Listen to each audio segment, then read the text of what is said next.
Kababayan, yan din ang pag-uusapan natin ngayon. Nasaan na ba si Bato de la Rosa? Mga kababayan. Okay. Nasaan na ba si Bato de la Rosa? Etong si Bato, nagtatago na. Kaya ngayon mga kababayan, tuluyan nang nagtago itong si Bato de la Rosa at hinahanap ito ni Subiri kahapon. Mga kababayan, siguro itong si Subiri, inis na inis talaga dito kay Bato de la Rosa dahil sa ginawa sa kanya nung palitan po ito bilang Senate President, mga kababayan, at trinaydor ito, may payakap-piyakap pa sa asawa at sinasabi buo ang tiwala dito kay Subiri, pero lumaon ay pinalitan din ito, mga kababayan, ay binigay ang boto dito kay Chis Escudero. Diba? Ngayon, mga kababayan, sabi ko nga po sa inyo, parang si Subiri, gustong-gusto mang gumante dito kay Bato de la Rosa. Pakinggan nyo to mga kababayan ha. Bakit natin nasabi na nagtatago na ako? Isa lang ang hinala ko dito. Nung nalaman ni Bato de la Rosa na meron ng warrant na galing ng ICC, doon na kinabahan na ng gusto, kaya hindi na po nagpakita. Ako naniniwala din na yung warrant of arrest ay nandito na talaga sa Pilipinas. GP, bakit mo nasabi? Siyempre, ang galaw ng ICC, mga kababayan, kailangan tahimik, kailangan sorpresa. Okay? Si Bato de la Rosa, may intel din yan. Dati rin niyang pulis. Alam din niya kung meron na talaga o wala. Kung alam naman niya na wala, baka nagsisiguro lang. Pero ako, naniniwala ako na sorpresa ang atake na gagawin ng ICC sa kanya. Unang-una, mga kababayan, itong si Bato de la Rosa, hindi po ay applicable sa kanya yung ruling na ginawa ng Supreme Court.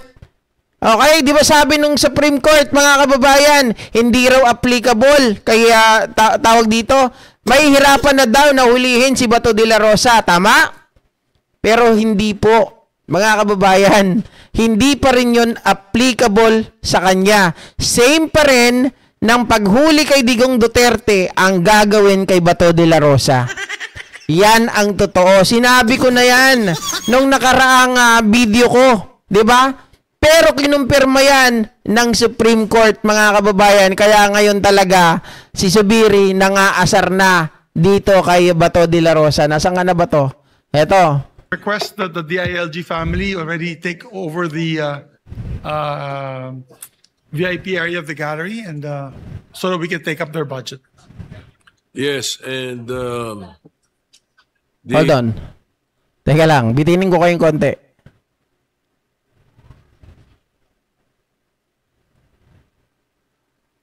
Yan.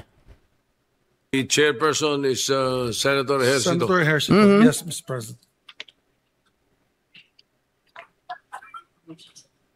We have a listing of those who wish to interpolate. It'll be, of course, our Senate President Pro Tem. I'm sorry, Senate President himself, Senator Soto, would like to interpolate together with Senator Raffy Tulfo, Senator Bato de la Rosa, if he's around, but is he around? Senator Bato de la Rosa, if he's around, is he around? Wala na si Bato de la Rosa, nagtatago na. Oh, kaya hindi nyo na mahagilap. Ilang araw na yan, oh, mga kababayan. Kasi ganito, bakit wala si Bato de la Rosa? Sabi nung, dati kasi, nung, tawag dito, nawawala na naman ako. Nung si Escudero pang nakaupo, sabing ganon, hindi daw papayagan ni Escudero na ibigay si Bato de la Rosa sa ICC. Kumbaga, mga kababayan, totoo naman eh, ang Senado pwede talaga na alagaan o pwede itago nila dyan. Hindi nila palabasin si Bato de la Rosa. Nandyan lang siya sa Senado.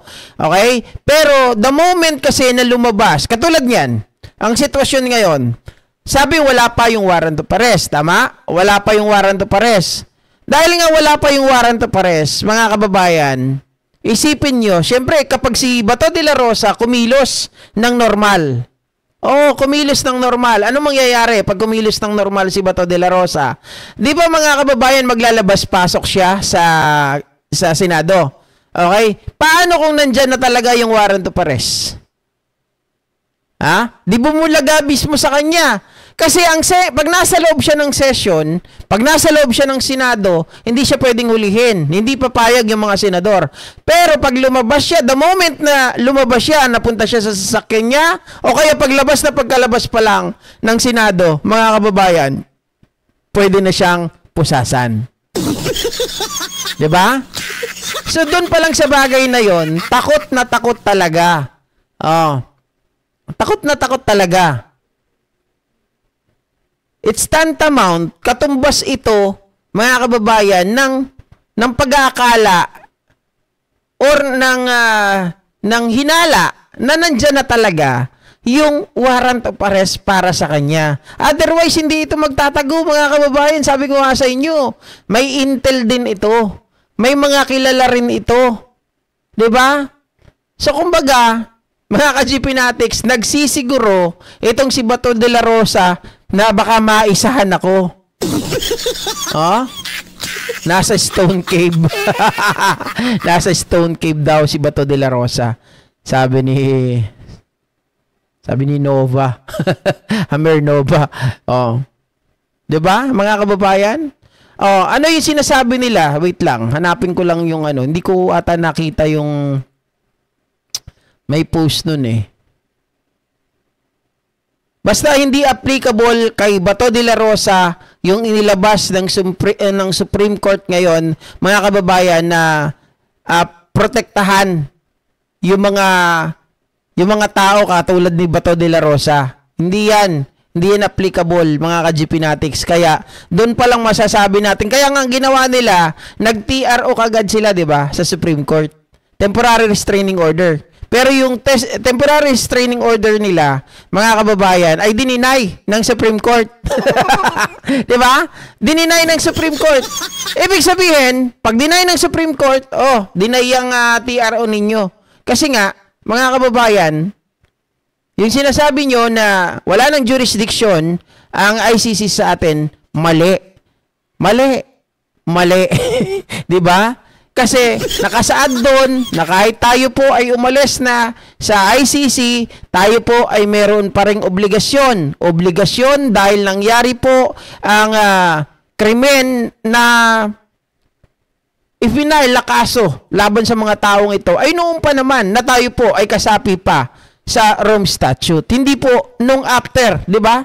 Hindi naman pwedeng magkaso yung mga tao na, right after na tayo ay humiwalay na sa ICC. Hindi naman eh. Nagkaso sila before pa nung tayo ay within the period na tayo ay kasali pa sa Rome Statute.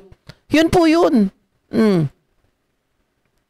Nagmana talaga sa tatay nilang karton. Sir GP, pinabuntunan na yan si Bato ng CID. Pinabuntutan na yan si Bato ng CIDG tulad ng ginawa nila kay Digong nung nasa Hong Kong. Kahit ano, tago niya, huli rin yan. Mga kababayan, nagtago na sa lola niya, sa lola nga ni Batorni. Baka nagtago na sa saya ng nanay niya. Baka nasa West Philippines si Bato, Sir GP, tinago ng mga Chinese doon. Hindi natin alam, mga kababayan, kung nasa na talaga si Bato de la Rosa. Pero, eto nga dahil nga po dyan, sabi nitong si General Torre na kung sakasakali daw, mga kababayan, na mayroon ng kung ipauhuli daw sa kanya si Senator Bato, ay uhulihin daw niya ito. Mga ka-GPnatics, another history na naman kung sakali ang makikita natin nagaganapan ni General Torre, mga kababayan, ba dahil palagay ko hindi naman talaga kaya ng iba na gampanan ang paghuli sa mga malalaking tao na ito. Ayan, former CPNP General Torre says he won't hesitate to hunt down and arrest Bato de la Rosa if ordered to do so. Ayan. Kapag inutusan siya, remember, police pa rin si General Torre at 4-star. Mga kababayan, ha? So kung siya ay uutusan, hindi daw siya mag-hesitate. Talagang ang gagawin niya ay hunt down itong si Bato at ito po ay arestuhin. Oh.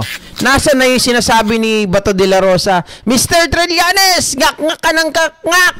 Ayan, ganun. Make my day! Kung gusto mo sumama ka pa, manghuli sa akin. Oh. Diba, mga kababayan? Nag-file ng kaso sa ICC. Oh. Oo, di ba Sir Tony, yung nag-file ng kaso sa ICC ay yung mga biktima ng mga tao nung panahon na tayo po ay kasama pa sa Rome Statute. Di ba hindi naman ito yung mga tao na nagsampa ng kaso right after na tayo ay humiwalay or hiwalay na sa ICC. Ay, tama? Sa Rome Statute. Oo. Sir GB, pag lumabas at nahuli na si Bato, sigurado, tinubuan na ng buhok yun. Wala, hindi natutubuan ng buhok yun.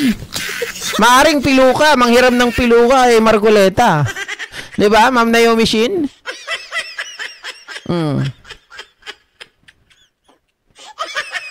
Ang Bato nagtatago sa batuhan. Oh. Ay, nako. Ayun, mga kababayan, hanggang dito na lamang po ang ating live streaming. Pero may second batch tayo mamaya. Pahingayin ko lang yung boses ko ng konti at nananakit na. Nanibago ako. 8 kasi yung topic natin ngayon eh. Pero mamaya live tayo ulit. Okay? So, see you guys. See you mamaya. Oo nga eh. Artist. Diba? Sana sumama si Trillanes, mga kababayan. Tapos mag-photo ops lang, mga sarba. Diba? Lovely Midel, live po ba ito? Opo, live po ito, kaya lang patapos na tayo guys eh. Medyo hindi kinaya ng natin ng lalamunan. Nanibago ako? Nanibago ako, patagalin ko sana 3 oras eh. Hindi pala kaya. Sakit yung lalamunan ko eh. Okay? So mamaya ulit mga kababayan, pahinga lang ng konti. Hindi, meron talaga, naka-ready na ako dito eh. Oh.